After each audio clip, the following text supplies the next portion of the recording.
ایک غازی کی زندگی کا اصل مقصد۔ آج ہم اسی گہرے اور اہم موضوع پر بات کرنے والے ہیں۔ تو آئیے اس سوال سے شروع کرتے ہیں۔ کبھی سوچا ہے کہ غازی ہوتا کون ہے؟ کیا یہ صرف تلوار چلانے کا نام ہے یا پھر اس کے پیچھے کوئی بہت گہرا مقصد چھپا ہوتا ہے؟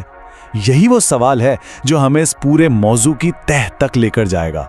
چلیں تو سب سے پہلے یہی سمجھنے کی کوشش کرتے ہیں کہ آخر غازی ہے کون؟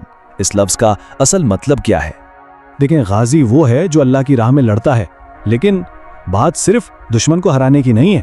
نہیں، اس کا مقصد اس سے کہیں بڑا ہے۔ اس کا اصل مشن تو ہے ظلم کو ختم کرنا اور انصاف قائم کرنا، اور یہی وہ بنیادی فرق ہے جسے سمجھنا بہت ضروری ہے۔ تو پھر ایک غازی کی اصل طاقت کیا ہوتی ہے؟ کیا وہ اس کی تلوار ہے؟ نہیں، اس کی اصل طاقت ہے اس کا ایمان، اس کا صبر اور اس کی ہمت۔ یہ وہ چیزیں ہیں جو اندر سے آتی ہیں، اور یہی خوبیاں اسے ہر مشکل کا سامنا کرنے کے قابل بناتی ہیں۔ سچ پوچھیں تو یہ کسی بھی ہتھیار سے زیادہ مضبوط ہیں۔ اچھا، تو یہ تو سمجھ آ گیا کہ غازی کون ہے، لیکن اب اس سے بھی زیادہ اہم سوال کی طرف چلتے ہیں کہ اس کی زندگی کا اصل مقصد کیا ہے؟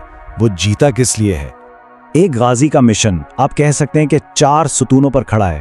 پہلا، حق کی حفاظت، سچائی کے لیے کھڑے ہونا چاہے کچھ بھی ہو جائے۔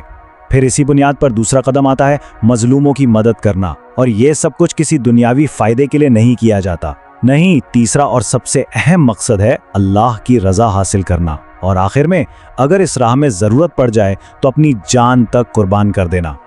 اور اصل بات یہی ہے، ان کی ساری جدوجہد کا مرکز یہ دنیا ہوتی ہی نہیں، ان کی نظر تو آخرت کے انعام پر ہوتی ہے، اور یہی وہ سوچ ہے، یہی وہ یقین ہے جو انہیں ہر مشکل میں، ہر آزمائش میں ثابت قدم رکھتا ہے۔ ظاہر ہے اتنے بڑے مقصد کے ساتھ جینا کوئی آسان کام تو نہیں ہو سکتا۔ تو آئیے اب ذرا دیکھتے ہیں کہ ایک غازی کی زندگی گزرتی کیسے ہے، اس کا انداز کیا ہوتا ہے۔